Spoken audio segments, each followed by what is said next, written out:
Okay. Hey, everybody. It's Justin, a.k.a. Demonic Sweaters. And I figured I should stop that before it loops the third time of the same video. But hey, how's everybody doing? Happy Friday, everybody. I'm doing good myself. Just drinking some afternoon coffee after my lunch here. Hopefully you guys can hear me okay. Hi, Cool Dude Banana. Hi, Pyramid 7. Hi, Empty Fate. Who else is out there? Lord Duranzo, Alan Fruitcake, Praise, Adebayo. I probably mispronounced your name. And yeah, hope everybody's doing good. And we have a special guest coming up here very soon. At least I hope. Haven't actually talked to... Oh, wait, here he is. Okay, well, let's just get right to it.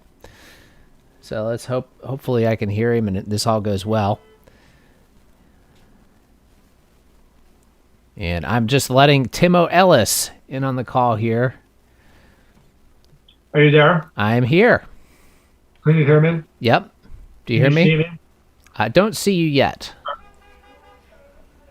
Usually it takes like a minute or two to get the video going. There you are. There you go. What up? I just came back from my nose, so I came back from acupuncture. I'm eating my lunch. I have to eat right now. Sorry. That's okay. That's all right. How's it going? Well, everybody, let's just introduce you here. We've already got quite a few viewers on the stream here. So Awesome. We're here with Timo Ellis. Yo, what's up? Cheers. Of the Timo Ellises. Oh, the Timo Ellis world. Yes. And Timo, well, I mean, there's probably a million things you've done that I don't even know, but I know a few of them. Timo Ellis is a musician here in Brooklyn, New York. Plays in his main project, I guess right now would be Netherlands, right? Yes. As well as, and that's a band with like a full band, and then you also release music solo, and then you've played with all kinds of people since for a long time, and you've like one of which being Yoko Ono, Chibomato, who else? I mean, I know the list is huge. I played Sean Lennon. Yeah. Joan as Policewoman. I was in Space Hog for a while. I've done a ton of, sorry, pardon me for eating. That's all right. I've done a ton of session work.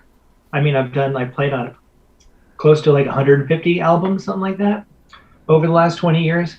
That's a lot. But, yeah, I've been busy, But yeah, I think those are when I was playing with those artists that we just mentioned, I ended up collaborating with them with a ton of other people. So the good fortune to have been able to jam with a lot of incredible people. That's awesome. And right now you just released a new solo record. I did. Called Death is Everywhere. Yeah, another little upbeat collection for our times. Yeah, it's a 4-song EP called Death is Everywhere. Kind of like a high energy sort of it's like high energy, kind of progressive hard rock maybe. It's got like a super sludge, kind of like a really like the instrumental, the band has got kind of a sludge, super hard rock tonality, but the vocals are more poppy. They're more melodic than the stuff from the band, which is a little darker emotionally. And when you say the band, you mean Netherlands, right? Yes. Yeah. But yeah. I noticed that on this one that it does have a little bit of a similar sound, but the vocals seem to be a little less affected and a little more clear and just a little poppier. Yeah, exactly. The thing in this case, like I don't starting off making this music. The thing about my solo stuff, is that the thing I've been talking about this lately because I've just been thinking about lately. The whole thing about like rock and metal, like hard rock and particularly sludge and doom and hard rock is after kind of making this many albums and doing it for a while, it's like I've kind of arrived at the realization, it's not like some huge insight, but it's like, like there are actual formal rules with these genres. Like you can't really be too adventurous, Yeah. I mean, you can, you just run the risk of having people go, "What the hell are you doing?" or Yeah. whatever. Well, it's kind of like that with every genre. Like that's why I hate genres. You know, like because you have to start adhering to these rules. You know, and like it's like I don't know. I feel like something happened, and I kind of blame the internet a little bit that like. You know, categories, like in the 90s, there really weren't as many categories, or you didn't have to fit so neatly into categories. But now it seems like, and I think a lot of this has to do with like internet marketing, you know, and like people just using like keywords to like market music that they've, you know, you kind of almost have to fit perfectly into this thing. Yeah, I agree. I mean, like, I think, you know, for whatever it's worth, like, since the beginning, I kind of, I sort of had it in mind to try to sort of naturally see if I could do some, you know, sort of genre mashup stuff, or to see if how kind of not experimental, because it wasn't really that radical, but I was just trying to be a little adventurous. Like I'd have kind of a flamenco song that had a straight up hardcore chorus, but then would just sort of seamlessly go back into the flamenco song in a way that actually didn't seem, you know, ideally that didn't seem like goofy or whatever, or just like zany or something, in a way that was serious, but that actually was, you know, it was like a kind of experimenting with like dramatic mood changes, you know, and so that, and in a way, I've done a fair amount of that. There's some of my solo albums that actually that's a kind of a aesthetic feature. It's kind of like a thread of some of the records I made. But I kind of agree with you. So certainly, like when I started making records, which was, you know, around 20 years ago now, there wasn't as much of a orthodoxy about staying within your lane, so to speak, which I agree with you probably has to do with branding and marketing. Yeah. I think, you know, that's part of it. And I mean, that's probably a lot of it. But let me read some. Can you see the comments, or should I just read them? I don't see the comments. Would I have to be on your YouTube page? Yeah, and if you go there, just mute it, so that way it doesn't pick up on your mic. All right, hang on a second. But I can read them too. So we have Cool Dude Banana says, hello, Timo. Hi. Empty Fate says, hello, Demonic One, and hello. Nigel Thomas says, I read the Jay Weinberg post on the website. Justin, are you a Jay Weinberg fan? Well, you know, I'm becoming one, actually. I was never big into Slipknot, but he's a really good drummer. Because I had a lot of requests of people on my channel to do some Slipknot stuff. I did a Slipknot programming video for drums, and I had by request, and then other people told me to check out some of Jay Weinberg's stuff. And I didn't even know until like today that he was Max Weinberg's son. I had no idea. But yeah, he's a phenomenal drummer, and I like his YouTube channel a lot. He does like he's got some really, really great drumming videos on there, and just seems like a really cool guy. So yeah, I'm a Jay Weinberg fan, totally. And Praise, you've got to stop sending these Zoom messages. Like they're all getting blocked by YouTube. I don't know what you're trying to do here. Stop sending Zoom IDs and stuff like that. Please don't make me ban you from the chat, but I will if I have to. So, yeah. Anybody? Let's go back to what we were saying there. The album, because actually, let's get your Bandcamp. It's just, is it Timo Ellis or timoellis.bandcamp.com? Tim Ellis. You can do timoellis.com, and then you can scroll down and should be right there. Okay, I'm also going to paste it in the chat here. So there's Timo's Bandcamp, and a lot of stuff there that, you know, we are similar in this way, where we have a ridiculous amount of music that you can dive into. You win. You beat me. Yeah, I don't know. I mean, yeah, I guess. You have about 20 more albums than I have, which is pretty amazing. Sorry, I'm sorry, forgive me. I'm done eating, everyone. I'm sorry. Okay, good. No, that's all right. It makes it interesting. What's Timo like when he eats? Exactly. He's like scarfing down vegan sausages. Oh yeah. Well, that's actually kind of a good topic too, is diet and exercise and all that stuff. You know, like, I mean, I know I have a lot of young viewers, but I'm old. and cheers. You're on the older side as well, so we have this in common as well, where we could, things aren't as easy to. It's like when I was your age, blah blah blah. Yeah, totally. But like, when we're like, we can eat a single cookie and gain like 25 pounds, whereas like if you're like 14 or 15, you can eat a box of those things every 2 hours and you're fine. Like. I mean, no, I know it's funny. I'm relatively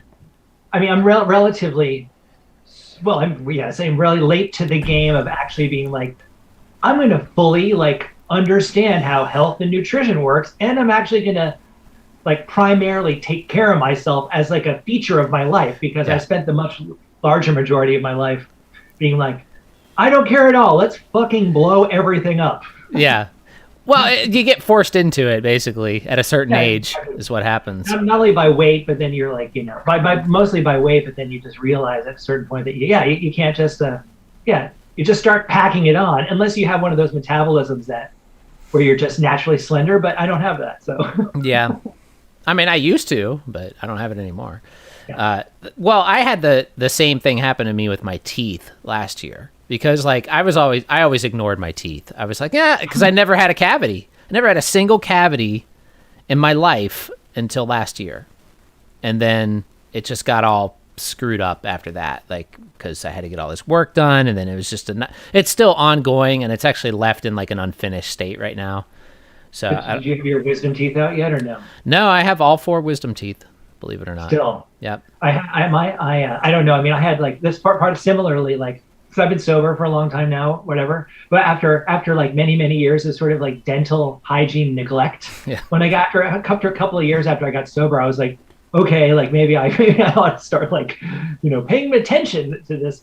But then like I had to get my wisdom, all my wisdom teeth out, and it was catastrophic all around. I was like, there was like disastrous mishaps every time. So if you're young, unless there's no real occasion for it, but like, don't wait until you're in your 40s to deal with it. You don't have to. Yes. Just now I floss and I do all the right things, and I'm much better about it. They need to invent a faster way to floss. It's like, I hate having to like, you go to like do like brush your teeth and floss and all that stuff. You have to like put aside like 15 minutes to do all that, Yeah, it's also, I mean, of course you can also do it too hard where you like murder your gums. Yeah. Like the one of those electric toothbrushes, which is another thing that like it's like extremely late to be like, oh, this is cool. But then finally, it's much easier on your teeth, and your gums don't bleed. I don't know. Is it TMI? I don't know. Yeah. No, it's fine. Maybe everyone else, as young people, are like, of course I floss. Is that true? I don't know. Yeah, I don't know. Kids do seem smarter than we were these days. They're like, they have YouTube. Yeah, true. They have people like us. And actually, like, what do I do with anything? How do I do anything? Yeah. If your parents didn't, for example, if your parents didn't actually like admin your health or like anything like that, you're sort of left on your own to your peer group, which is like, they don't know what the hell's going on. Oh man. Now in terms of biology and like on any level, neurology, psychology, everything, you can just like Google it now, where you and me were kind of relatively are like, what's going on, and left to fend for ourselves. Yeah. Well, like my last live stream I had, he's a young musician from Canada, Ian BW, and he's 14 and recorded a full album by himself already. He's like played everything. He's got a manager and a publicist and a lawyer, and he's already gone platinum. No, he like played everything, recorded the whole, like at 14, like I didn't even have I would have had no idea how to do any of that crap. Like, I wasn't even like conscious at 14. Yeah. I was barely like making it through social reality. Yeah. Let alone refining my craft. Yeah, totally. Yeah, I had such a hard time. Like, I couldn't talk to people at all when I was young. Like, at all. Like, I just drugs. Hashtag there comes the drugs. Well, yeah, I guess that's why, one of the reasons why I probably started doing the drugs. If you had a drink, I would cheers you right now. Yeah. It did make it a little easier for a time, and then it made it harder. Then you pass the window of like, that's my joke. It's like, if there was a window where I was like, oh, I'm just kind of relaxed and self-confident and can talk to women or whatever, I feel confident, I would go racing past that window to the point of just like, raging intoxication. Yep. I remember oh, go ahead. No, I was just saying that's for other reasons. I think it's funny though. But yes, of course, that helped me a lot in terms of helping manage my awkwardness, my social anxiety. Yeah. I mean, was it, you think it was that, or was it just, just getting older? Like, because I think a lot of people you just get you settle into your skin as you get older, Like, do you? Yes, did. of course. I think the thing I would say, yes, it's like you can also settle into, I think, of course, it depends. I'm certainly not necessarily speaking about you or I per se, but like, I also think it's possible to kind of just gradually like lower the temperature of your intensity about things, but then also to kind of recede into basic like repression. You can kind of just like shut down psychologically. So like, I'm just not going to feel things. I don't want to feel the intensity of like the anguish and pain and breakups and heartbreak and grief and sadness. It's easy to kind of mute those things. In other words, one doesn't need drugs in order to block things out, which is something that I figured out after I quit taking drugs, which is like, oh yeah, there's all these like non-intoxicant ways I can just completely like stay checked out. So that's something, but I generally agree with you. Of course, when you get older, that's like the 1950s guy technique. Yeah, exactly. They just don't talk about anything. Yeah, they just make sure I'm fine. Oh, okay, I'm fine. Okay, good night. Bye-bye. Yeah. Just no talking. Yeah. Let's see. We get any more comments? Sorry, Praise. I had to put you in timeout. She's been going crazy over there. And can I try to hook it up? I'm sorry. Yeah, go ahead. Let me see if I can. Anybody has? I know we're talking a lot here, but feel free to chime in anytime. Anybody. How do you mute? How do you mute the? How do you mute it so that you don't feedback here? The little speaker icon in the video. Just click it. That's all you got to do. Is that all right? Yeah, just click it. Whoa. So, mind went blank. Oh, another thing I know you quit was coffee, and I find that I kind of unquit that. Oh, good, good. Although I actually like I've been advised by various health professionals in my life to quit again. Really? Because I'm just saying of all the people in life, I'm a complete spaz. I don't need it. That's what they say. It's like, you of all people don't need it. Yeah, but maybe it's like Adderall and it like calms you down. I don't get hyper when I drink coffee. I know I do though. I wish it had the Adderall effect, but for me it doesn't. So. Oh, okay. But I don't know. Until then, I'm going out with a bang. I'll quit on Monday, they say. Something I've learned about though, and you might want to, take this into consideration, is there's actually a difference between, there's something called clean coffee. And I don't know if you're familiar with this thing, but it's terrible. Well, the reason why I learned about this is because I got this coffee a few weeks ago, and we got it from Costco, I think. And every time I was drinking it, I was like, this coffee's just making me feel brain fog and just not really working. I'm like, why is that? Like, I don't feel like how I normally feel when I drink coffee. So I started Googling coffee and brain fog. And turns out this is actually a very common thing for coffee beans that have been stored for too long before they've been roasted. It collects a type of mold. Yeah. And then when they roast the coffee, the mold doesn't go away. And you drink this, and it's actually a neurotoxin. And can actually mess you up, especially if you drink a lot of it over time. Have to really you have to accurately source how fresh your beans are. Folgers. The other option is just these huge, like factories of coffee that are so active and making so much, like Folgers, Maxwell House. It's always going to be clean because it goes like 2 seconds before it's roasted, Right. But yeah, it's really strange. I noticed that a few times, and I've actually noticed that several times at my mom's. Like, whatever coffee she buys, I tend to get that same kind of brain foggy type feeling. So I don't know. I'm a Folgers guy. I'm kind of like I like green tea. I like, again, my cha is the Japanese green teas. I'm kind of heading back there because coffee, gets you really high. It gets you high, especially if you have more than one. Really, I drink like 6. Yeah, exactly. So you're fully like advanced. Uh-huh. But like you say, like tea actually makes you feel good. Like tea is like refreshing. Where coffee is just cranks you up in like in a fun but sort of like an insane way. If I drink too much green tea, I get a headache. It gives me a headache. Do you drink coffee after 4 p.m.? Not usually. No, I mean every now and then, but not often. You're just a 6 Folgers before noon guy. Yeah, I mean I actually am probably exaggerating. Well, maybe, I don't know. I drink huge cups of coffee though. Like this is my mug.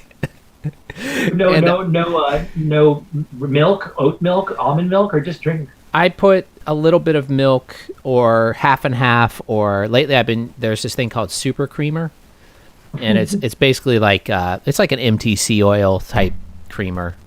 So you're just drinking like a really powerful, extremely insane milkshake all morning. Yeah, basically. But yeah, I mean, I don't drink as much as I used to. If I drink too much, I feel kind of bad. And I actually I ended up in the emergency room one time. From caffeine OD? I think so. Yeah, I mean, it was probably, I think my minerals had depleted because I drank so much. Oh, I just spit on the mic.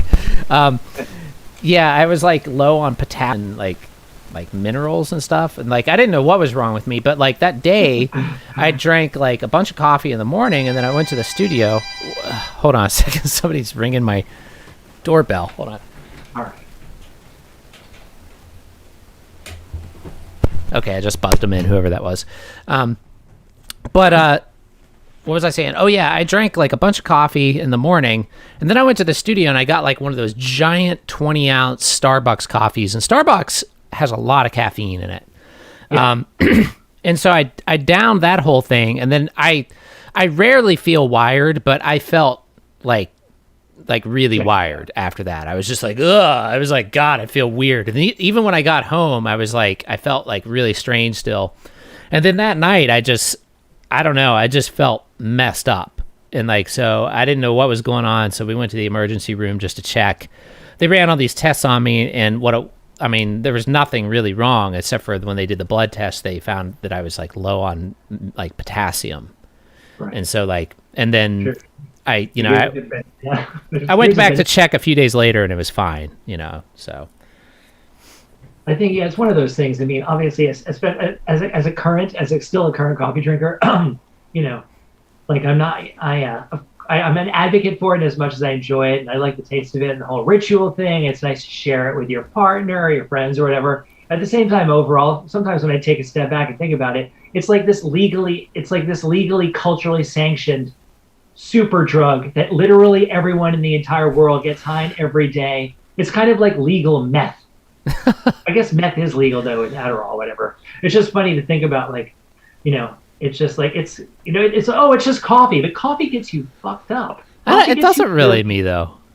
That's because you're deep and you're advanced. Yeah. If you quit for 2 months and like drank one of those Starbucks coffees, you get cracked out. If I quit, well, the Starbucks coffees, yeah, but if just drinking regular coffee, Starbucks is like I've read tests where they've done like like chemical analysis on it and stuff, and it literally does have like twice the amount of caffeine as like a lot of other coffees out there.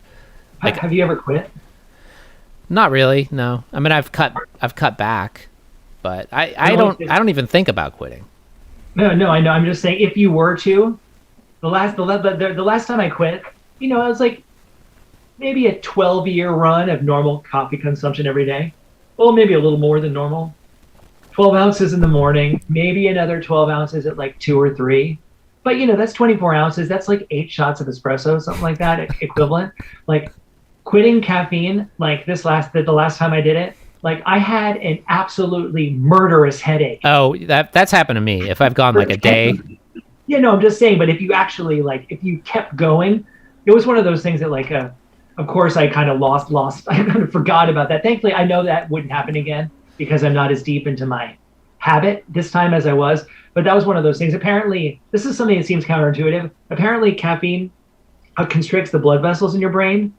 So that when you quit, when you go into withdrawals, they kind of are actually they open back up a little bit, which seems maybe counterintuitive. I don't know, but like they open back up a little bit, and that causes pain, head pain. Mm-hmm. It's like vascular pain, and that was the thing that I was like, no amount of Advil or water could fix. It was actually unbearable. I couldn't even function. Even like almost over a week later, I was like, I can't believe how. So everybody, word to the wise, either don't start or never quit. No, I know that headache because I have stopped for like a day or two. It wasn't when I was like quitting or anything, but like if I was sick or like there was like, and then like I've had that happen and it's rough for sure. Skylar Beverage. Oh yeah, I guess that's what that says. What's up? Hello from Portland, Oregon. Hello. You still there, Timo? I am. Oh, okay. It just got strangely silent. No, I'm just looking at the. I'm trying to look at the YouTube page. I'm trying to see where. Oh, I'm just looking at the. It might be hidden if you can't see it. Oh, I got it. I see it. Yeah, it might be hidden. Yeah, coffee. I think I started drinking coffee when I was like 12 or something, or maybe younger. I mean, I've been drinking it forever. And like, I know exactly. We're like childhood addicts. Yeah, I mean, for me, it's not even really just caffeine. It's coffee. Like, I can't just have caffeine. You know, like it doesn't have the same, like whatever. It doesn't do it for me. Like I can't replace it with tea or soda or anything like that. It's like it just has to be coffee. I don't know. No, I know it's good. It tastes great. It's like there's this fully insanely. It's extremely. Yeah, it's extremely powerful, ritualized drug addiction that we all have. Yep, it's the morning routine. And then for people in college, and I guess they take Adderall. They used to be like all-nighters, but now you don't. Now they have other drugs. What are they now? I don't even know. Yeah, it's just like it's Adderall and Adderall. I think. Natterall? Yeah, just Adderall. Yeah. Oh, okay. I thought you said Natterall, like with an N, like Adderall and Natterall. Thankfully, I was able to. I was able to escape. I was able to escape an Adderall trip. Although I did have, there was a couple of meth vendors back in the day, but would not advise that. No. Stay away. We definitely stay away from speed. Yeah, all drugs, really. I mean, I do talk about that on here sometimes, but I feel like that my audience is getting younger, and I try to. I don't want to be like, do all this, go crazy, like be a horrible influence on kids. Everybody should take psychedelics once. Yeah, well, I don't know if everybody. There's some people I know that probably should have never taken them. Oh, no, maybe not literally everybody, but most people. Yeah, it depends on the psychedelics too. Like, yeah, that's true. Shrooms, just shrooms. Yeah. Skylar says you got it. Bought my first Roland electronic drum set this week. Love your videos. Oh, thank you. What kind did you get? That's really cool. I love Roland kits. You have a Roland too, right? I do. Timo? What is it? It's really one of the junior ones, the TD7? TD12? Well, yeah, there's both. They have TD everything at this point. I think I have TD7. TD7. It's an early one. It's from like 2003. Well, the TD7 is really old. It's like 90s, I think. This might be that. It's like I have it. I just got triggers hooked up to. Sweet. The four. I don't have cymbals, but I have the triggers hooked up to all the drums, and then I actually have a Roland V drum amp. It's got a big 15 in it, whatever. It's not like, I mean, ideally, for really maximum balls and power, to hook it up to like a giant bass amp, like an SVT or something like that, just to have that would be insane. Like, evil drum and bass person vibe in your band, Yeah. But even having an amp for your drums, like that's loud. Mm-hmm. Like it's not just like, oh, it's a little bit. I have it cranked, which in my band is still not loud enough. You guys are loud. We're the loudest, one of the loudest bands ever. You're really loud. Like I'm sort of not really proud of that. It's just this part of the concept. Yeah, you're really loud. Empty Fate says I can't imagine smoking a cigarette without a coffee. Yeah, when I smoked, the two went hand in hand for sure. It's true. Or getting up, or getting in a car, or getting out of a car, before dinner, after dinner, before lunch, after lunch, before cigarettes. Bed. Yeah. Yeah, I know. It's like I don't know. It'll be like a smart ass. It's like, oh yeah, you're gonna catch up with you eventually because your body's gonna be like, nuh-uh. Cigarettes. That was one of the hardest things to quit. Very hard, and it's such a pointless thing to do too. Like it offers no benefit, like at all. Yeah. Other than again, like just tweaking you out. Yeah. I mean, this is funny. Of course, I'm typically like because I smoked for years and years too. Like, Like this is just something that's funny that you don't even, it just doesn't even really occur to people really, because they're sort of like they're so physically acclimated to it, but they're also in denial about it. Really, it's like, hey, smokers, you smell terrible. Yeah. Like, your face. It's just funny. It's like, generally men or women, but when women that smoke, you're like, hey, your face smells atrocious. you think it would like tweak their vanity or something, but then that doesn't work, because if you're an addict, you're like, I don't give a shit. Like, I'm gonna keep. It's bad. I mean, some people and some people kind of exude it worse than others. Like, I don't really know why that is. Like, it's strange. But like yesterday, actually, I took my car into the mechanic, and one of the guy that worked on it was fine. Like, he was a smoker, but the guy who pulled it out of the garage, like literally drove it 6 feet, was a smoker. And after, like, when I stake your car up, it's totally destroyed your car. The whole ride home smelled like smoke. Like, and he wasn't even smoking in the car. It was just him sitting in the car, like, radiating out of his pores. Yeah, I know. It's kind of like the whole thing about the human body, because it's like mostly water. It's like if you're a smoker, if you're a heavy pot smoker, it like turns you into like a human bong. You like smell like a human bong. Yeah. Which I certainly did, and I was dreadfully ashamed of it, and like I stayed like 5 feet away from people. Oh yeah. But it was just gross. Oh, it's like you get on the subway sometimes, and like that one dude gets on, and he just just reeks of weed. Like, is like you could almost see smoke just coming off of him. Like yeah, it's really funny. But Skylar says TD5 with a mix of PD7 and 9 pads. Very cool. I had a TD5 for a while. Those sound really good for an old module. I still love some of the drum sounds in the TD5. Maybe that's the one I have. I think that's the one I have. It just basically it's very modest. It's like, I don't know. I can describe. What shape is it? Is it a rectangle, or is it like No. It's like it's not. It's like not a half not rack. A square. It's kind of like that kind of. It tapers down on the bottom. Oh, that's a TD6. Oh yes, it's got the up and down buttons on the. Yeah, that's a TD6. Is that from the early 2000s? Yeah, it's like a trapezoidal looking thing, sort of. Exactly. Yeah, that's TD6. I love the sounds. It's on a ton of Netherlands records. I used it live in the band. We used to drag the fucking amp to shows. Yeah. Cool. Yeah, that's what I use now on my hybrid kit at the studio, a TD6. They sound great. Yeah, they sound really good. And you can find those for cheap too, the modules. They're like actually one of the cheaper ones you can find out there that has a lot of features and sounds good. I'm gonna have to start, because I pretty regularly watch your videos, but I haven't been watching with the eye for like, what's the best one? So I don't know. I mean, arguably it'd have to be the TD50 because it's the top of the line one that they make. But it's like what, like for just the module, I think it's like $3,000 or something. Really? It's not. It's an actual thing. It's not a rack mounted thing. Yeah, it's a module. It's like a big ass module.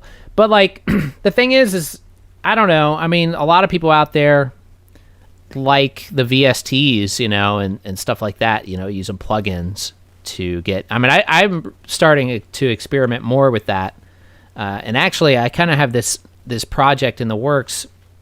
There's this thing called an eDrum-In, and I saw 2 videos, one by Luke, who does the, what's this channel's name? I can't remember. Somebody out there remind me.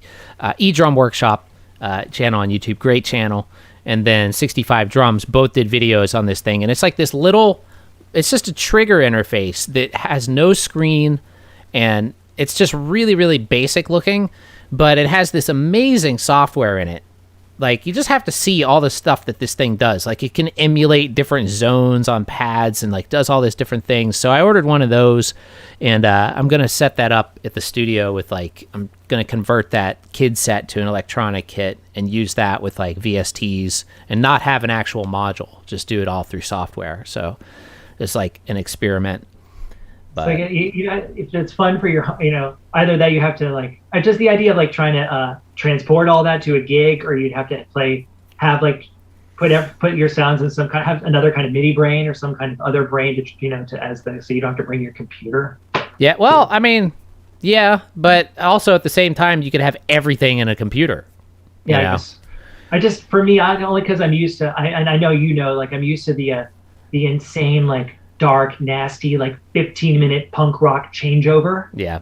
of clubs, and it's not like take your time. It's like there's no room. You're dealing with surly people. Yeah. Like I'm not like here's the perfect stand for my laptop. Yeah. I just can't even deal with that. I can't deal with it. As a drummer, I can't deal with it unless I had a crew or something, which I very rarely had.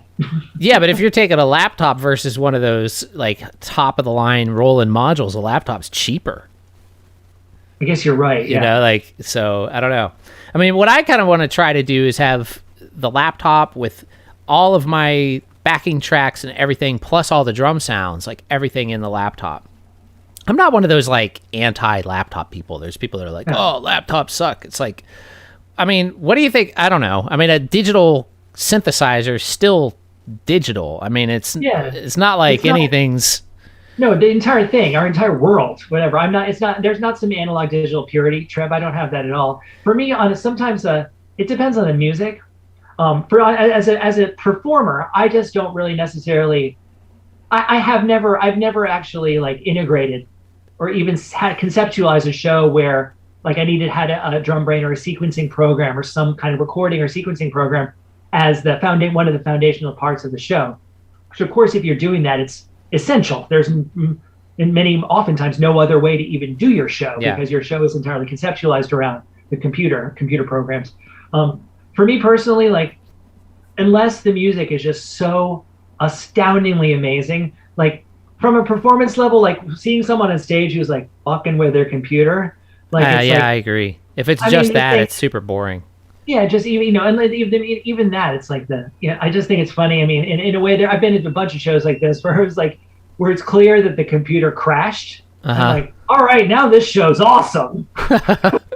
Just like, from an entertainment point of view, it's like watching someone like reboot it and panic. I'm just saying, like, I'm not totally laughing at them. I just think it's from an entertainment point of view, it's at least something spontaneous happened. Yeah. Yeah, I don't know. Like, I think like that's why I try to, even when I'm doing stuff with laptops, like being a drummer and like if you're playing drums, I feel like that it's such a physical activity that if it weren't me and if I'm just watching somebody, I could watch somebody with a laptop and play drums and not be bored. But if I see somebody with a laptop and singing, it's like, I don't know, like I find that to be pretty boring.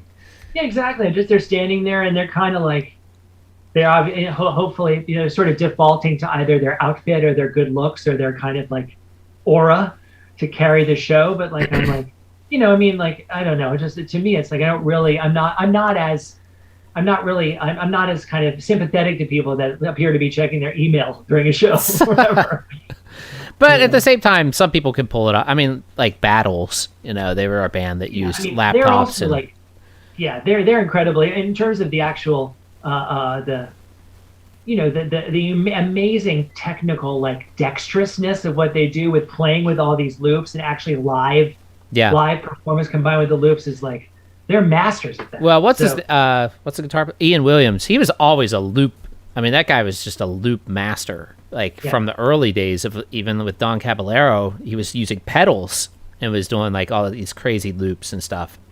Yeah. But like even before using the laptop, so he just has this, I don't know, this ability to work with loops. It's like super impressive. I actually was hanging out with a friend of mine. We just went back to one of your like 10 YouTube videos. I have to watch, and I was just marveling at how great Don Cab was from watching that, because I think David was just an absolute maniac. I know, man. It's really a shame that he's not more well recognized, I think. Where is he, Last I heard, he's still in Pittsburgh, and he's kind of a hermit. He doesn't really talk to many people. I had it was several emails with his brother talking about him. It was kind of strange, like, because after I made that video about him, he saw it, Damon saw it, and he liked it, but he didn't contact me directly. He told his brother that he liked it, and his brother contacted me. And then so, I don't know, he's kind of a strange guy. But, I love you, Damon, if you happen to see this. But yeah, me too. But I played with him once briefly when I was forming the band, like when I was just putting together the band. Oh, really? Years ago, and he was... Man, imagine Damon playing with Netherlands. That would be insane. Amazing. I think Yeah, I mean, whatever. He was, in a way, he was sort of overqualified. Like, you know what I mean? Like, I'm not, in a way, I don't know. I honestly, I hadn't really developed the entire, I didn't really have the kind of like, even though I had a bunch of material, I hadn't developed enough material for that band. So that was like straight up earliest days, like for the first few months. And so I truthfully, I hadn't really like sort of consolidated all the stuff like deeply enough to really, to have like, here's the band, here's the sound. That was still formative or whatever. Yeah, well, so like what happened is his brother, like I said, I talked to his brother a few times, and he said, yeah, and then I was actually, would he like to come on to do one of these streams, is what I was hoping. And he was like, yeah, I could ask him. He'd probably be into that. And then he was like, well, you could contact him directly. Here's his, and he asked Damon if it'd be okay if he gave me his email, and he said yes. And so I sent him this email, and he never responded. And then I sent him another email, like just to follow up, like a while after that, and he never responded to that either. So I don't know. Maybe he never. I don't know. Maybe he just never got it, or maybe he changed his mind or something. I don't know. Don't know, but he's still one of my favorites of all time. Just such a great drummer. Like out of all the like indie, like underground drummers, indie rock drummers, he's one of the, I mean, I wouldn't really call Don Cap indie rock, but you know what I mean? Like independent. He's definitely one of the, probably the best of that whole scene, Yeah, I mean, it for sure. Above and beyond not only technical skill, but also just wild imagination and technical skill. Yeah. Like he's like one in a zillion. There's like no one else. The creativity. I mean, because some of his stuff, there's drummers out there today that can play circles around him, like there's really impressive drummers on YouTube, like really impressive. But they don't have that same inventiveness, and creativity. Like where he invented his own, like he's one of those drummers you hear for 2 seconds and it's him. You're like, that's Damon J. Like he just has this sound, It's I agree. It's like Alex Van Halen. Like you can tell Alex Van Halen from a single snare hit, like that's Alex Van Halen. It just sounds like him. He's our guy. Yep. He's my hero. The new modern drummer has an interview with him. With Alex? Yep. No way. Yep. I'll have to check it out. Yeah, it's online. I read it yesterday. He's cool. He's funny. Yeah. Yeah, he was pretty serious. I mean, I think they interviewed him before Edward passed away, but I think he was pretty sick at that point, so he's actually pretty serious in this interview, but it's all good information. He's not joking around or anything, though. But it's all really good. Pyramid 7, this is a while ago, we talked about, like, oozing out of pores, likely, about the smoking. One thing I always see on I was thinking about this earlier, on your Instagram and posts that you do, you have a lot of really cool, like, pedals and effects and, just crazy sounds you can make with your guitar. Like, what are some of those weird, I don't even know what they are. I don't even know how to classify the sounds that I'm hearing, like, a lot of the time. Like, what are some of the weird effects pedals that you're using? I have, like, there's several pitch shifters, a bunch of modulation delays, some ring modulators. There's some, kind of bit crunching weirdos, bunch of distortion pedals, bunch of delays, and then, like other, like some flanging, phasing. I usually honestly, I just have like a bunch of stuff on at the same time and experiment with it until some madness happens. I mean, I have my kind of like rock sound dialed in for the main rhythm parts of all this music, but yeah, it's gotten pretty wild. I have 2 full giant pedal boards set up now. I mean, I kind of expanded it to have another one. How do you how do you, because when you have a big pedal board, that's a lot of chances of failure for playing live. How do you avoid issues? I had the grace of a jaw. I have, it's occasionally, the thing is, this is a custom made thing. It's it's very sturdily, it's very well made. But the truth is I beat the crap out of it. I've been more or less playing it constantly, almost every day. for many over a decade now, and so I get it tuned up a few times a year. I get it checked out and cleaned and have all the. I haven't actually had all the input and output jacks replaced for a while, but I've done that a few times. It's almost like an old car. I just have to I have to maintain it. Oh wow. But I haven't thankfully I've been knocking on wood. Like thankfully I haven't had too many catastrophic like pedal board failures in throughout the entire time I've been using my main pedal board. The whole thing. One great thing about it is that there's two different signal paths. I'm going to two different amps, and so in the unlikely and unfortunate event that one of them poops out, like I don't lose sound completely. Like I've never actually lost both of my signals at once. So of course it sucks though, because even losing one side, I'm missing half of my effects, but at least the sound doesn't die completely. Yeah. You know? Yeah, that's but I mean that's actually really good advice, just keeping it maintained and cleaned, and because I think when I went on tour one time with a band where I was playing guitar, and I started the tour with like this pedal board, and then it kept getting smaller. Then like halfway through the tour, I was like direct to amp. Like nope.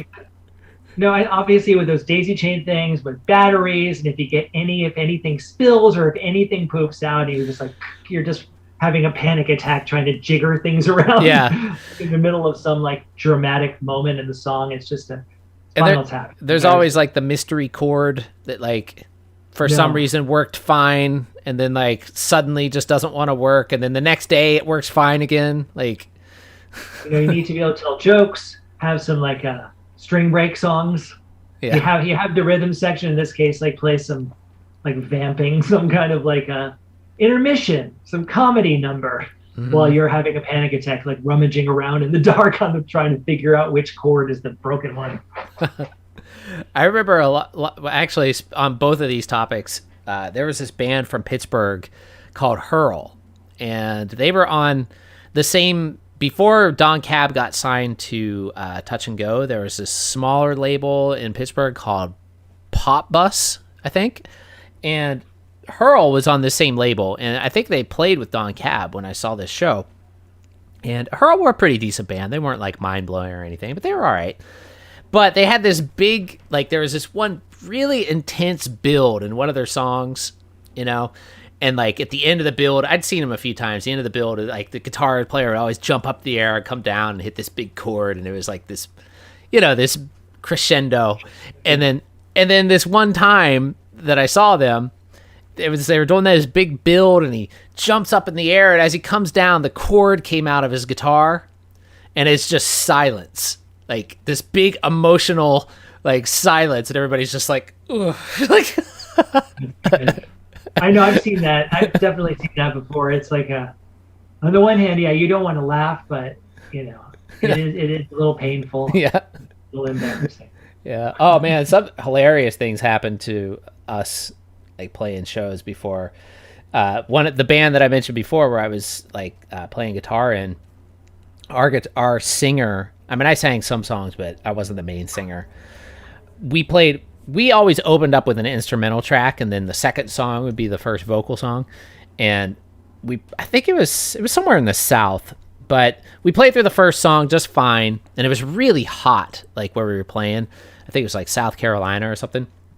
And he goes up to the mic to sing that first song and got like the crap shocked out of him, and basically flew back and hit there was like a PA stack, like speakers. He hit that, and there was this big fan on top of it.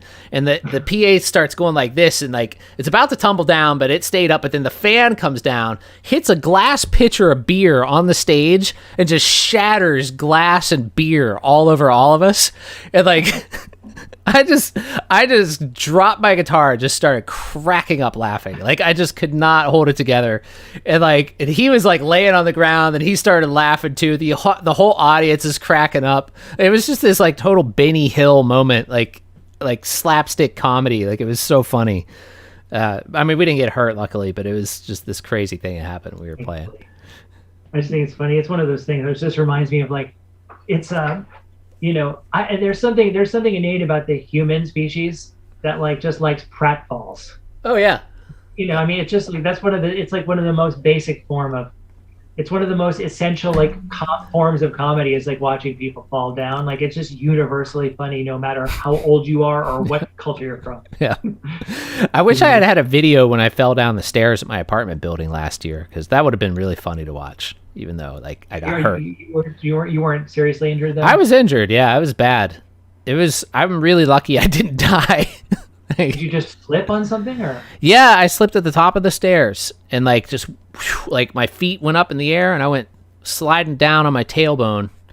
And all the way down. Yeah, it was bad. Like, and it was right after I got over COVID, and it was worse actually, because I mean it was a bad like month because I was sick for 2 weeks, and then right after I was starting to feel better, I was like I just got this looper pedal, and I was excited about getting I saw that it arrived in the mailbox, so I was excited about getting the looper pedal, and I was wearing flip-flops. It just slipped at the top of the stairs, and that could have been it, you know. It was like, and when I fell too, I mean, I hit so hard that Victor heard me from the living room. Through the wall. Yeah, and he came running out, you know, and helped me get up. And I just went inside. I mean, I didn't know if I was like really hurt bad or what, you know, and I just laid on the couch to see if I could walk for a while, you know, to wait and see if I could still walk, because I was like in shock, you know. And then I got up, and then I had to sit on like a donut for like, and then that was the time where everybody was terrified to do everything still. So like I was like, well, I'm not going to the hospital, you know, because everybody's dying, you know. Like, so, you know, I just basically just sat around for, you know, I was sitting on one of these like donut pillows and just being really careful. I couldn't play the drums that much, and like, you know, for about 2 weeks. Did you sue the looper pedal company? No, I mean, it wasn't their fault. It was my fault. No. You know, actually, is it possible? Can you play videos? Can you play YouTube videos in this show somehow? Well, I mean, sorta. Like what? I just sent you one. I thought it'd be. I mean, it's possible as long as I'm here to play one of these music videos from my album. Yeah, I was gonna say if it's your, like, as long as it's like something that we own, you know, rights to. Oh yeah, no, it is entirely me. I just emailed it to you, the link. Okay, let me. I mean, how if you can want, I do that? I don't know. No, I do. I totally want to. I'm just trying to figure out how I can do it. Let's see. Is there a technical thing where you can actually have the music loud? Well, if I have the file itself, that's actually easier, because I could just. Yeah, can you send me like a Google Drive link or something? I'll just send you an MP3. Hang on. Oh, okay. I mean, if you wanted to send of the actual video itself, that might. Let me see if I can. Yeah, if you could do that, then I could just load it right into OBS and just play it, like, and then it'll be like full quality. I'm not sure if I have if I have a smaller one, because the big one might take a while. But actually, wait, let me try the link. I think I could figure it out. Hold on. I think there's a way to do this. I could do a screen capture and then just capture the window, and that should work. Where's my email? You emailed it to me, you said? Yeah, just the YouTube link. Yeah. Okay. To which email address? Hang on.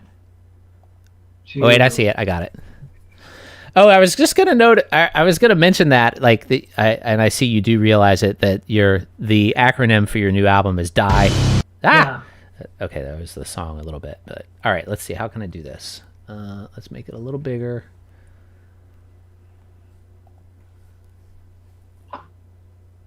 Screen resolution might not be like optimal, but it's not going to be terrible either. So.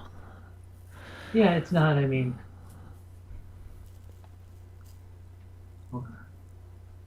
Scene. Just give me a second. Video window capture. Here we go. Excuse me. And that. Wait.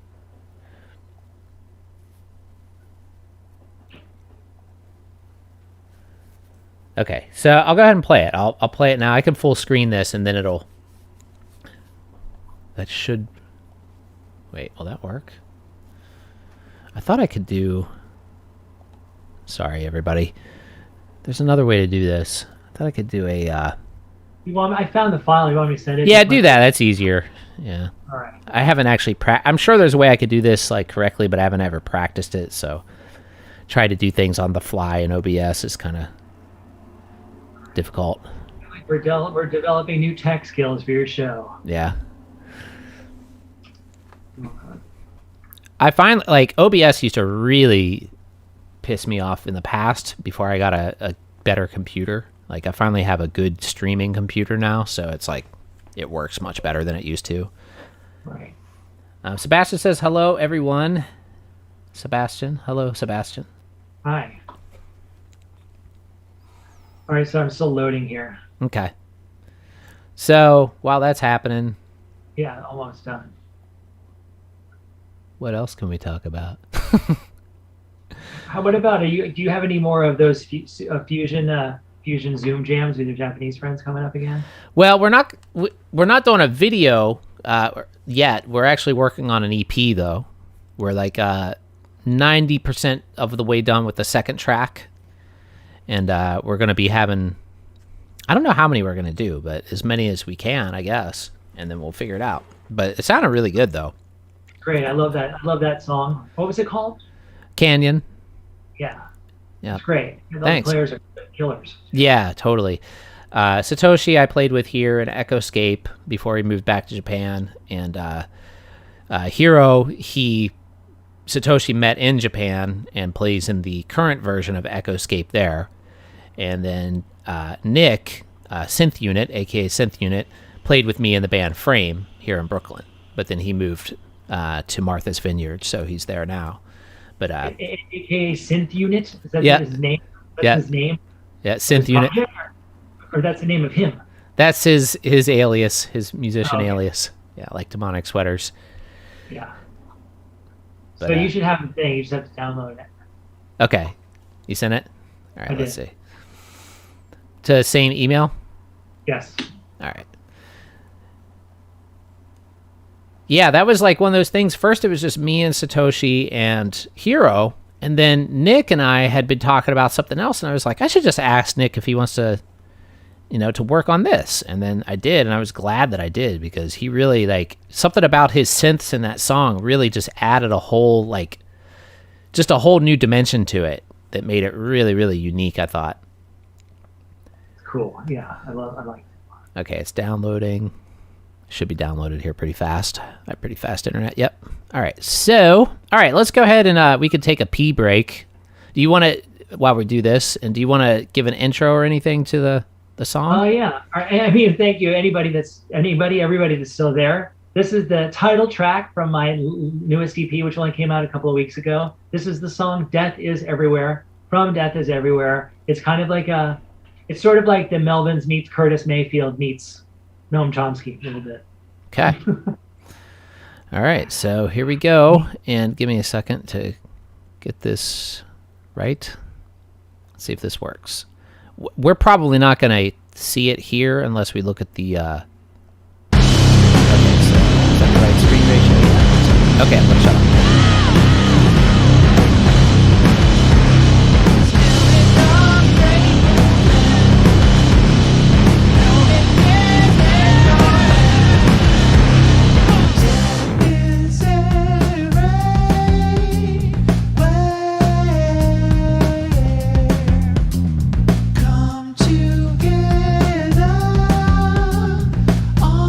Children in the end.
All right, Fun we're is back. fun. We're back.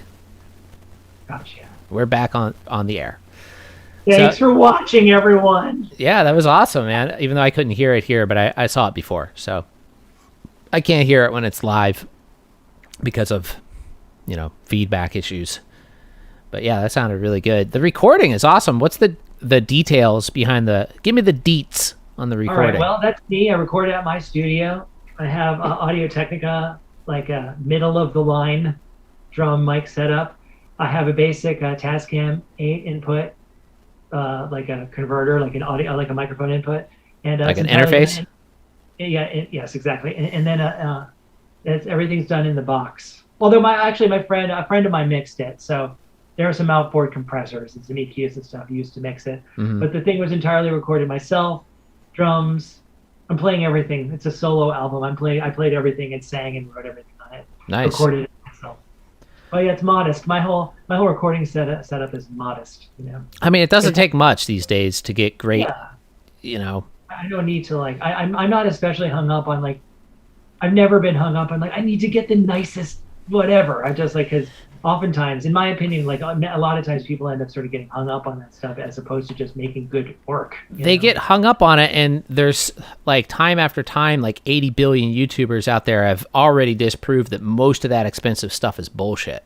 Yeah. I hate to say it, but even some microphones, I have a while ago I bought a really expensive condenser mic,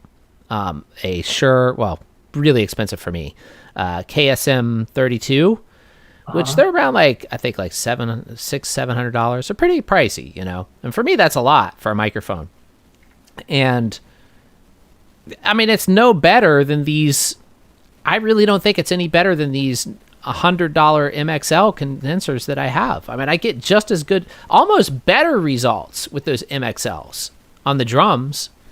I don't know. I mean, honestly, the level of fidelity and detail, you have to be one has to be a straight up really sort of advanced audiophile in order to even be able to. I mean, is that even real?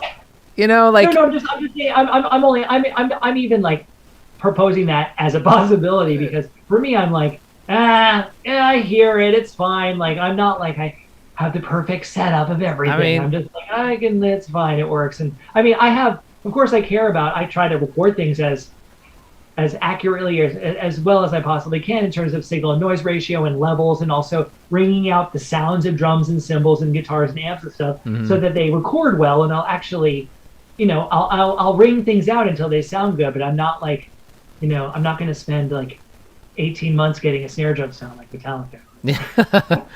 But I mean, I really think tuning your gear and getting it to sound good beforehand. Yeah, exactly. That's that's 99% of the battle. A really good room, for drums especially, having a nice sounding room makes a huge difference. If you have a crappy sounding room, I don't care how good a mic you put on the drums, it's not going to sound that great if the room sounds bad. Either that, or if you have a crappy room, just fix it in post, put reverb on it, and just crank something else. Or work with its strengths. If you have a really dead sounding room, then go for kind of a dead, dry drum sound. Don't try to make it something that it isn't. You know what I mean? Yeah, exactly. That's always what I try to do. Because at one point I did have a really dead room that I was recording in, the studio that I had 2 studios ago. And I actually liked some of the drum sounds I got out of there because it was just so dry and dead sounding. It was the total opposite of what I used to always go for. But I got into it, it was but I don't know. I think back on that audiophile stuff too. You ever notice how the really snobby audiophiles are always guys in their 60s and stuff, where human hearing, it's scientifically proven that once you pass 45, you can't even hear above what is it, 15K, all humans. It's not just a thing, where you lose hearing. All human beings past a certain age lose certain frequencies that they just can't hear them anymore. I don't know. So I just find that to be funny that it's these really snobby audiophiles are always these older men, and it's you can't even hear that, man. Like, I don't know. I feel like it's a form of toxic masculinity. That's probably true. Probably true. Or maybe not toxic. It's just a weird form of masculinity. It is. I find that, like, I notice that in a lot of stuff too. Even with like drumming, you get this like, this over, like, people trying to do like so many fills and so like I don't know. Like, I mean, I love drumming too, but like there reaches this point of like competitiveness sometimes where I'm just like grossed out by it. I'm just like, ugh. Even though like we were talking about, like, I have like I think you and I probably can relate from being like from the generation that like not only liked punk rock and like were into like music that wasn't necessarily like didn't have to have technical expertise, but also really love Van Halen and Return to Forever and stuff. Yeah. And were like genuinely enchanted by the experts and the masters. Yeah. And so now like there's like, really like an exponentially much greater number of young people that have like advanced or virtuoso level. Oh man, like, there's so many skills on guitar and drums on all the instruments. At the same time, for me, my kind of smarty pants like rejoinder to that is like, all right, well, I'll call you back when you're 22 and you took acid and then you had your like punk rock revolution where you're like, I don't need to shred and like, technique is not the end all of everything. And in fact, can be useless and annoying if it's not, integrated with like some kind of like a, humane musicality. Like, storytelling or something, Yeah. I mean, I love the shredders. I love the super advanced shredders. At the same time, I love as much the people that are the unrepentant, like, destroyers of technique, and the people like the super radical punk rockers that are just like, and that don't even play music at all. Yeah. It's not even music per se. Well, laundry room squelchers. Yeah, exactly. So I appreciate that stuff as much, but at the same time, if I'm being completely honest, a lot of times I'm jealous. I'm saying that, but I'm kind of secretly like, God, I wish I could play like that girl. Yeah. No, I mean, but it's true. I mean, there has to be a musicality to it, I mean, but there are some who have the perfect, balance. Yeah. I'll see sometimes people that are like total virtuosos, but also very tasteful. And I'm like, whoa, that's like, that's really amazing. It's rarer, Yeah. But I think even that in the age of YouTube and people saying stuff like this that we're saying, those kids are paying attention to that, like those comments, and they're listening, they're hearing it, and they're getting better at it. Like, and so that's why now you start to see more virtuoso type players that do have taste and can hold back and can play, I don't know. I just feel like that this whole like, internet, it's like having a positive impact on music. I really think it is. I feel like it's easy for people our age to get in a bitter loop and just shut everything out. And I know I have a lot of friends that are like that, that are my peers, that they block out all modern stuff, which I don't think. I mean, honestly, you can't do that. Of course, it's like blocking out the world. It's not necessary or really healthy. At the same time, like I would say I'm definitely, thankfully, I don't feel like I'm on that end of the spectrum. But I'm also like I kind of like I'm sort of developing a theory a little bit about the vast majority of music now, like that is made using Ableton and Logic and using the sequencing programs. Like in addition, like combined with the sort of what has become the aesthetic standards of mixing and mastering, and also what's considered like, the HG, what's considered like the most the highly refined aesthetic forms of recording. A lot of times like it's like porn. It's like 2 HG. It's bloodless and has no dynamics and is actually often, whatever. This isn't some like really like radical insight. It's like extremely manipulative, and it's designed to be the most manipulative, the most compelling, like art form, like whatever expression of this type of art form possible. And like even when I like the music, sometimes like the production, even when I like the music, sometimes the modern production just makes me kind of sick. Like it's unbearable. It's actually difficult for me to handle. The thing is, I'm not above it, or I'm not gonna like reject it. At the same time, there is something to be said for even like older school sequencing, even disco and techno, electronic music that was recorded prior to like the total ubiquity of Ableton and stuff that just felt different. And also before everything was recorded in the box or in a box. But I don't even think it's not to. I agree, but I don't think it's the box or Ableton or the programs that's doing it. It's the choices that of the people behind the mix. You know, because you can get raw, real, amazing sounding recordings out of these digital programs. Yeah, no, I know. And I'm just saying, generally, like you would have to. I think there's something to be said for everything. Just is it's like a little too. For me, there's kind of like there's like a political analog to the overly refined, overly perfectionistic. Yeah. Like a, like world of technique and aesthetic that is actually kind of like, it's like the analogy that I use is sometimes it's like if your music doesn't actually sound super hi-fi, super high resolution, then a lot of times people these days just don't think it's done either or think that it's not good. Yeah. It's like people confuse this level of fidelity with the quality.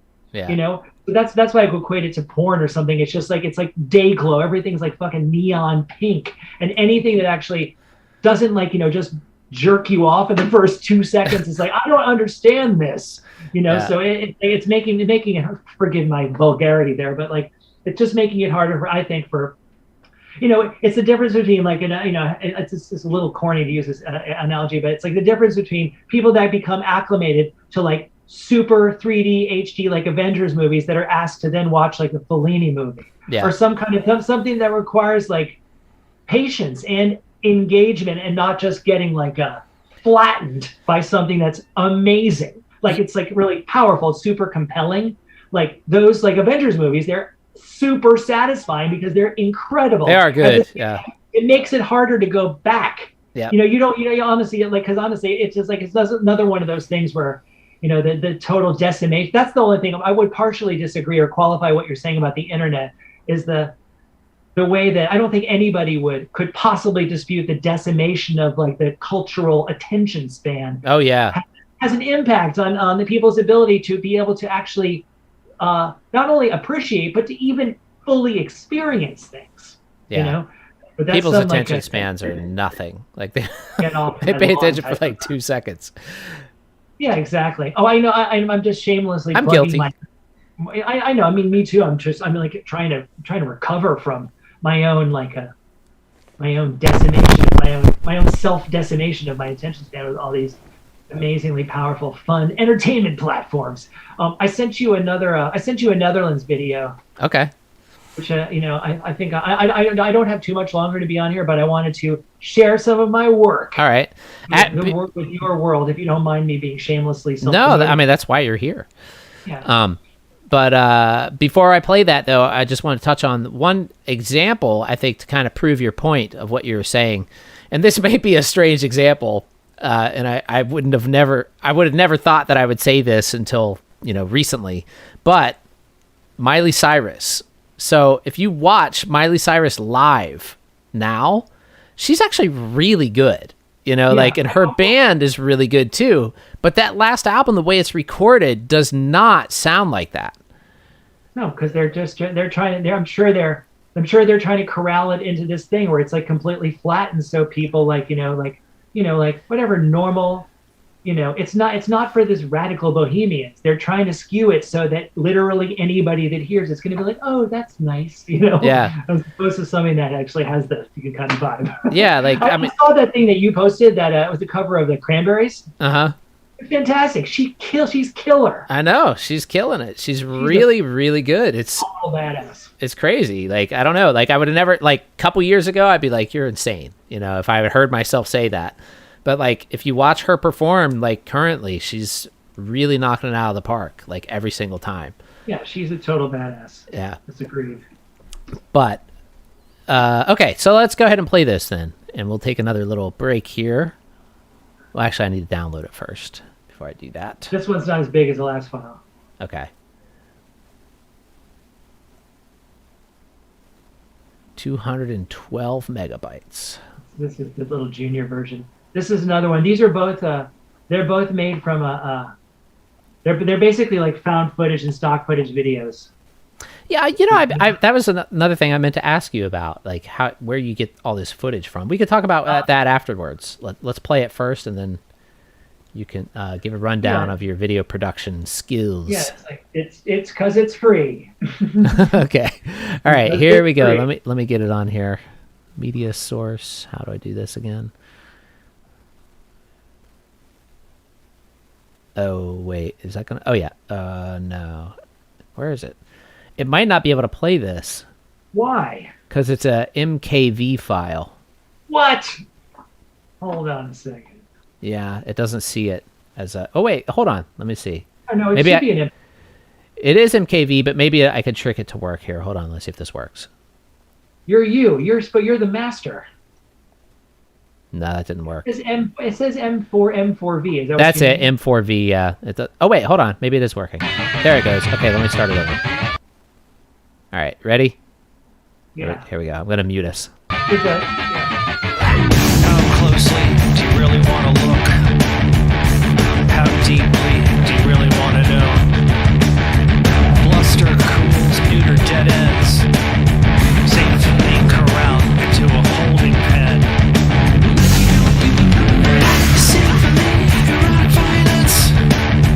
Right hand core to years and sycophants. The spin at the heart of the story. You are not the exception. We are the seas. We are the trees. We are the sky. Simple recognition of range. Time existence is based on a symphony of decline. What is subjective? Get into democracy with masturbating. That scholarship and notes are not sexy. Now anything can mean everything.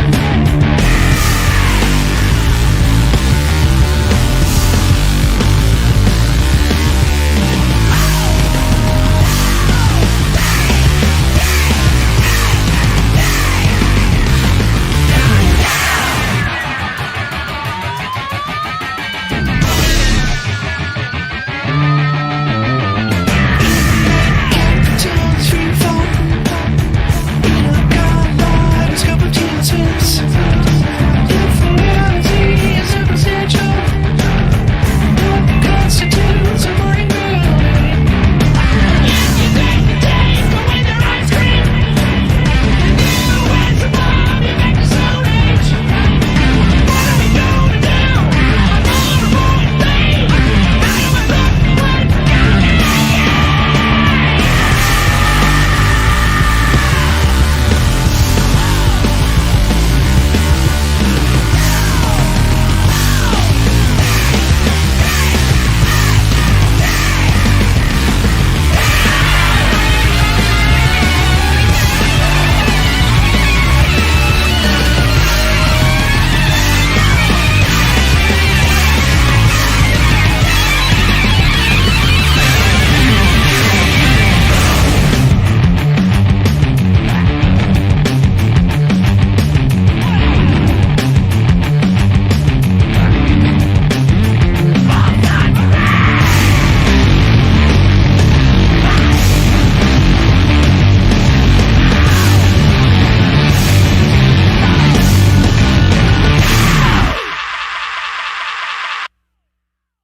While the credits are rolling. All right, we're back, unmuted, and just... Oh, wait, here we are. Okay, so video just finished. You're back online, too, here, Timo. Right, great. So what we were just talking about while that was playing, what were we just... Oh, yeah, people who thumbs down videos or opinions online and stuff like that. What I was saying is the thumbs up and the thumbs down, as far as YouTube is concerned, are exactly the same, because it's still engagement. So the algorithm doesn't care if you like or dislike something. You've interacted with it. So very rare, almost thumbs down and disapproval can almost, and especially in today's society, can almost be more engagement. You know, look at somebody like, dare I speak his name, our ex-president. Dude got... Yeah, but, you know, I mean, just it's still engagement, and it's still... That's part of the problem with what's kind of screwing up our world, you know, with like these algorithms and stuff. But it is what it is, you know. So like whether you thumbs up or you thumbs down something, you're interacting with it, and you're making it more popular, basically, by any engagement. I just feel like it's something. I guess of course it's totally subjective. Like, you know, unless something is like really like just patently offensive, like is really just grotesque. You know, someone just being outrageous and awful and hateful, then I can see thumbs down and stuff. I actually lost the audio there. Oh, really? Yeah. Oh, there you go. I got you. Okay. I am. Yeah, I can understand. Like, if you know, I can see. I would never waste the energy, like to be like, and you know, I just don't have the energy to thumbs down something. But then, if you're just subjectively being like, well, I don't like this, like, just for the sake of just being like, you know, snarky, which is I know, whatever. Then again, I'm not hurt by this. I'm just saying, like, the entire phenomena of people just anonymously just being like pissy about stuff that's totally subjective, you know. Yeah. Like just to be like a dick, basically, is just it's like it's one of the worst things about the internet. Let me read some of these comments. ND says, I've been enjoying Demonic Sweaters videos, so I stopped by to check out Mr. Ellis. Definitely going to check out his music. Very cool. That's awesome. Thank you, ND. ND also. I'm gonna actually here. I'm just gonna do this. I'm going to. I'm gonna just give you a link to the band. I'll include. I know, whatever. Anybody that enjoyed that can here's the. There's my band's website, and I don't see it. Did you post it in the chat? In the little comments. Oh, it might be blocking it. It's probably blocking it if you post a link in the chat. I'll post them. It allows me to post them. Let's see. I'll send you. Oh yeah, sorry, I don't understand how this works. It doesn't tell me. It's weird. Like it shows me some that it blocks, but other like links and stuff, I think it just does by itself, and it never even shows them to me. So what is it? Just Netherlands? What's the website address? I'm sending them to you right now. Okay. Yeah, but yeah, I appreciate it. ND asks, was somebody being a D in this chat? Yeah, well, not really. It was. I know who that. I know who that was. It's actually she's a pretty regular viewer of my live streams. Praise. She's actually just a very young. I think she's only like 10 or 12. So she didn't mean to. I'm sure, but she just. I don't know. Just sometimes gets excited. Just to be for the record, I wasn't referring to anybody in this chat. Everyone's been very lovely. Oh. I thought you were asking about the comments earlier that I had to block, but it was only just because she was putting out like personal information and stuff. I'm like, no, don't do that. What were we talking about before that? I don't know. I don't know either. You know, actually, I think the likes and dislikes and the internet and all that stuff. Another thing, one of the things I've been trying to consciously do is I just don't leave negative comments anymore, like ever. Yeah. Like, I mean, I used to, like, but I've been trying to, you know, better myself, where it's like not even critical. Like, I'm just, you know, if I don't have anything good to say online, I just don't do it. You know, unless I'm speaking directly to a camera like this, and it's like generally good policy anyway, just for any conduct. Yeah. You know, it's easy. I know, especially now. I mean, the truth is like, it's one thing if you're actually arguing or having some kind of spirited debate with someone that you know, but just like unloading your own misery onto people is just not cool. Yeah. Luciano Dotto brought up a good reminder here. Video production. We were going to talk about video production. Oh, there you go. Yeah, in this case, when I can't afford to actually hire the services of one of the various amazing video artists and the visual and video artists, people that I know, I've done that a bunch in the past. This most recent, like mid and post-pandemic, I've just had to, you know, kind of be prudent about my resources, and I just wanted to keep creating content. And so I on YouTube, and then there's a few. There's a site called Pexels and another one called Vidizi, and they're just these stock footage sites that you know, great, you know, very very generously allow people to download their You don't have to pay for them? No, it's free, Oh, wow. and you have to, you know, you can do attribution, you can credit them in the credits or whatever, you know. But like overall, they have amazing stuff, and like for me, I mean, I'm kind of used to working with I'm used to kind of like a, you know, I like the kind of like a art kind of challenge of trying to make stuff just with limited materials. But even like it's not that limited, you know. The truth is that like I would have liked to. You can pretty much find anything on YouTube, you know, if you can find something that's close enough. Although the resolution is so bad, like a lot of the time, that it just kind of kills the experience. But you can on some of these stock video footage sites, you can download stuff that's HD, and you know, they're essentially like collage. They're like just collage, these found footage collage videos, which is like I said, it's an art challenge, and if you can make them work, then if it works, it works, you know. Part of the challenge of making like an actual music video is just coming up with the concept for me.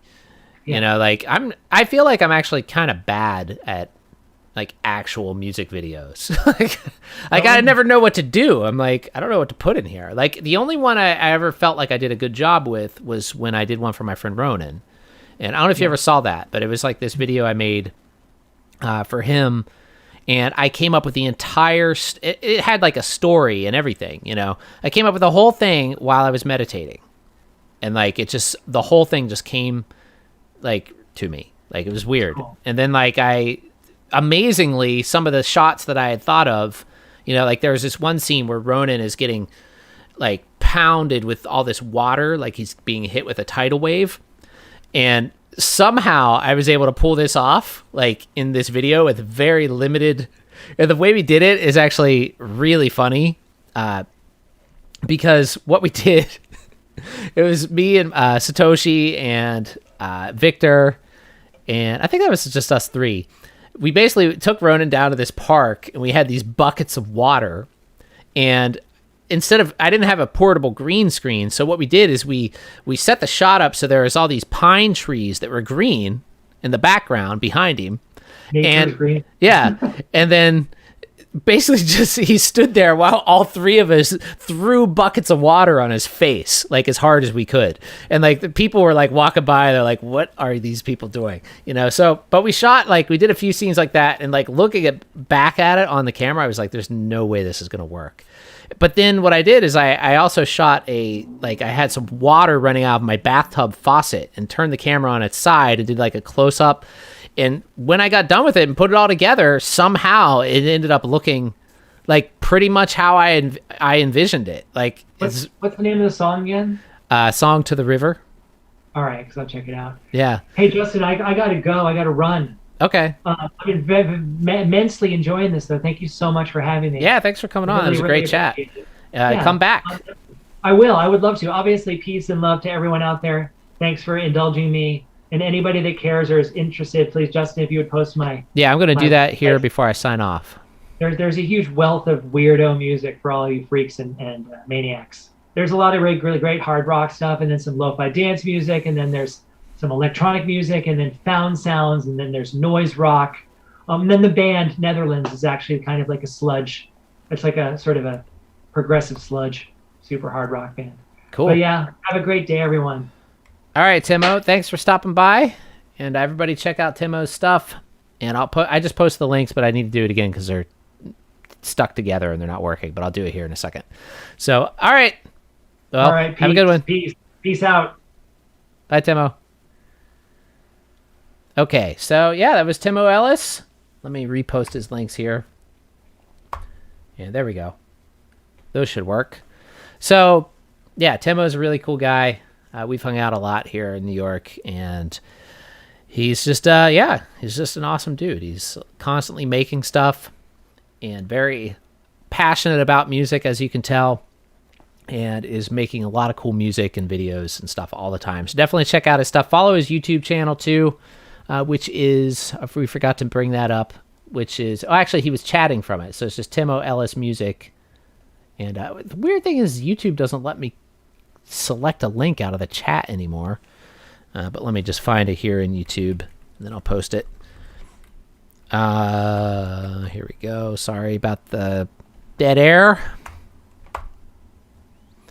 And here it is. Okay, so let me paste this in the chat.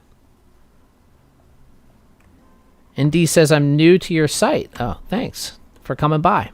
Okay, so there's Timo's YouTube, too. So everybody subscribe to Timo on YouTube. And, yeah. So, I mean, I don't know what else we could talk about. I've been on here an hour, 40 minutes. But if anybody has any questions, drumming-related stuff or anything like that, feel free to ask. And I guess I could talk about what other stuff I have going on here. I don't know. I'm kind of blank at the moment. Well, I already talked about the one project I have working on, or that I'm working on with the new software-based electronic drum kit. So hopefully that'll get together soon. I'm still waiting on the eDrumIn device, which is coming from Taiwan. So it'll be probably another 2 weeks or something before that shows up. Let's see. ND says, I'm interested in buying an Elisa's Nitro mesh drum set after watching your videos. I think you're an affiliate, so I wouldn't mind going through you. Yeah, cool, man. I mean, if you want, it doesn't, it's up to you. I mean, it would help, but it's not like one of those things where you absolutely have to do it. There's other drum sets out there to consider too. If that's your price range though, like if you're looking for under $400, that's the one to get. There's really nothing else that even comes close to being as good as the Nitro for that price. The next one up from there, I would say, would probably be the Elisa Surge, which is $529 or something like that. Which is also, I mean, it's the same. It sounds exactly the same. It just has a better rack. I did a video on that about the differences between the two. But if you go up from there, like your price range goes up, then I would move away from Elisa's and start looking at Roland or Yamaha if you're in the $1,000 price range, because Elisa's, I don't know, their stuff is like really good in the lower end, but the higher end it goes, the worse it seems to get. Like because they don't really make, Elisa's doesn't make anything themselves. They outsource everything to other companies. So those lower end sets, the Nitro and the Surge, are both actually made by a company called Modeli. And they do a really good job with those particular sets. Like they trigger very accurately. They sound decent for what they are. They're well made. But the higher end Elisa stuff, like the Strike Pro, Strike SE, and all those things, they do not have a very good reputation. I know the people that own them will swear by them because they bought them already. But I've heard a lot of people. I've been to a studio here where a guy had one, and I've just heard a lot of bad things about those. So I'd avoid the higher end Elisa stuff. The lower end stuff is great. EMBW, oh shoot, did I miss it? Yeah, you missed Timo already. He logged off already. But you can always watch the rerun. But thanks for stopping by, though.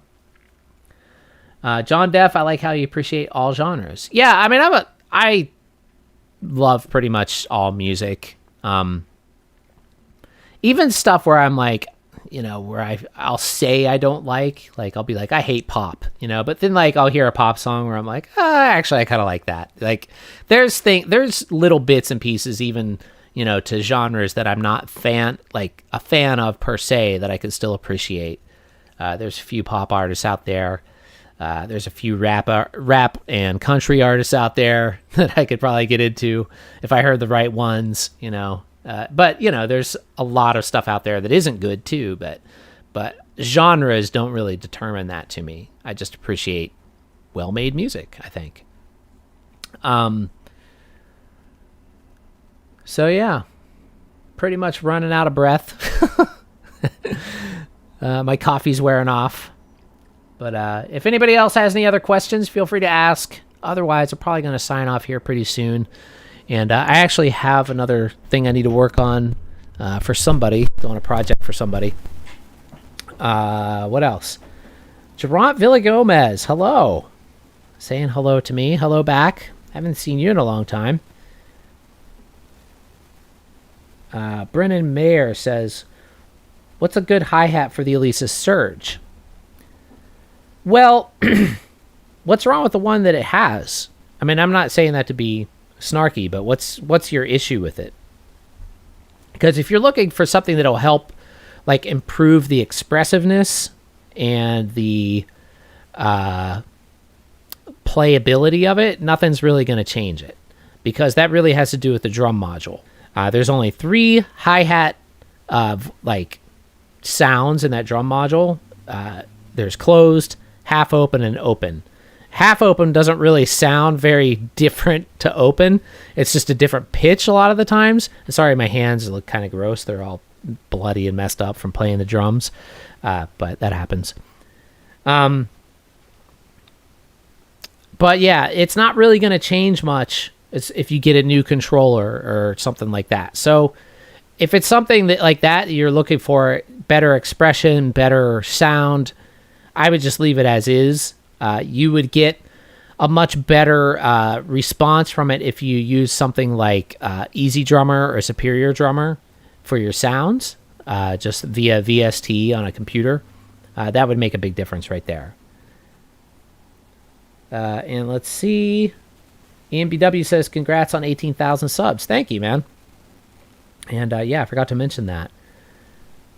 EMBW, are you subtly plugging that DS merchandise? Yep, I am. Well, actually, I have a Demonic Sweater shirt kind of like this, but this I have food stains on my shirt. But this one isn't a Demonic Sweater shirt. I got this at Five Below, but I kind of ripped it off on another shirt that's got an alien on it. But I'm all into aliens and stuff, so that's why I put them on a lot of my merch.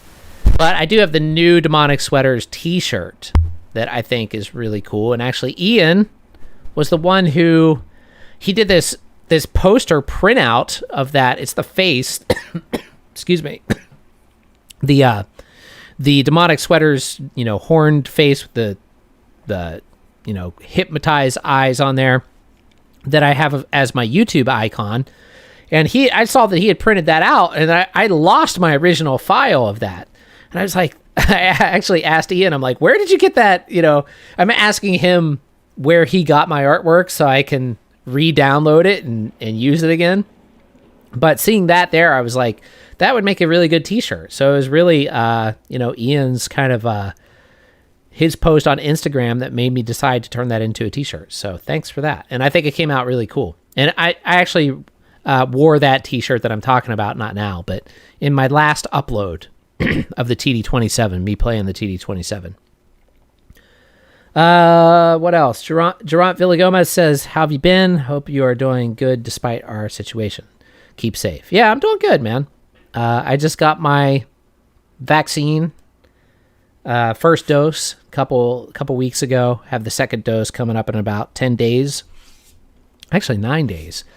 So yeah, going good. And New York's starting to open back up a little bit at a time.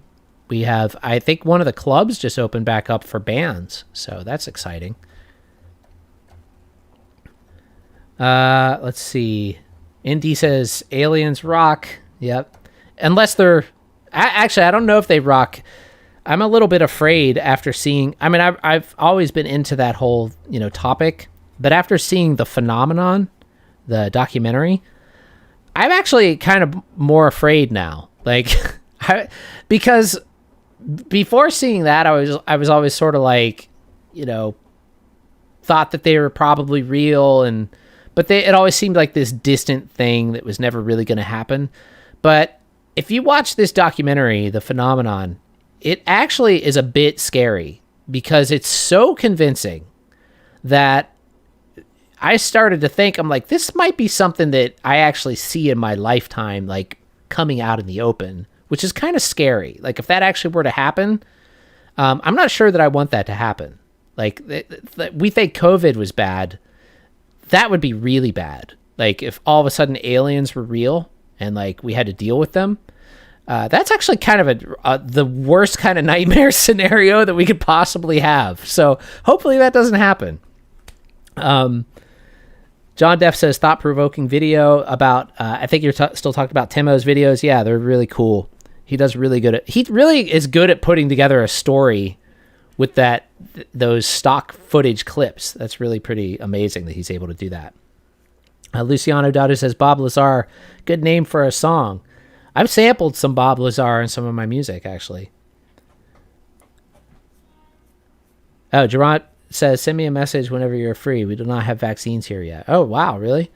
You probably have them, but I think it's probably just a limited amount of people that can get them. Because I think they're pretty much everywhere at this point. So, yeah, I'm running out of stuff to say, everybody, so I think I'm going to sign off. I'm just trying to think if there's anything else I should mention before I go. I don't think so. Or if I do, I forgot. But check out my latest video. There's I uploaded it last night instead of in the morning. I couldn't wait to upload it, so I just went ahead and did it last night. I usually do my uploads in the morning, but there's a video up of me playing one of my songs called Le Sabre using my TD-27 drum module, and I think it sounds really good. So I uploaded that. So check that out if you haven't seen it yet. Indy says, good point. DeGrasse Tyson says vegan aliens could be benign, but protein meat aliens, yeah, Rutro, yeah, exactly. I love Neil deGrasse Tyson. He's just such a cool dude. I don't know why some people have a problem with him, but if you've ever really listened to him speak, you know, like a long conversation with him, he is a really open-minded dude. Like, he's just a really cool guy. Like, it's really hard not to like Neil deGrasse Tyson. He's just a really cool guy. But anyway, Luciano Dotto says, have a good weekend, sir. Thank you so much. You don't have to call me sir. You can call me dude or whatever. Or just sir is fine too. Anyway, thanks for watching, everybody. Don't forget to subscribe. Click the bell icon. Check out demonicsweaters.com. Oh, I keep forgetting to mention this. I have a new website. I should have posted that up on the screen. I have a brand new website, alternativedrummer.com. So check that out. I'm posting stuff about drummers who use hybrid drum setups, electronic drums. Let me post the link here, alternativedrummer.com. So check that out. Brand new website. It doesn't have a whole lot of content on it yet, but it's going to be good. I have some actual exclusive interviews coming up that I'm going to be posting on there. And eventually, I want to get some more contributors to it too. So if anybody has interest in that, feel free to reach out.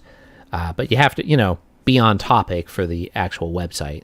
But I think it's really cool. It's something that, I'm interested in doing, and I like the topic. I'm really interested in hybrid drumming and electronic drumming, and using this stuff live, I think, is the next step.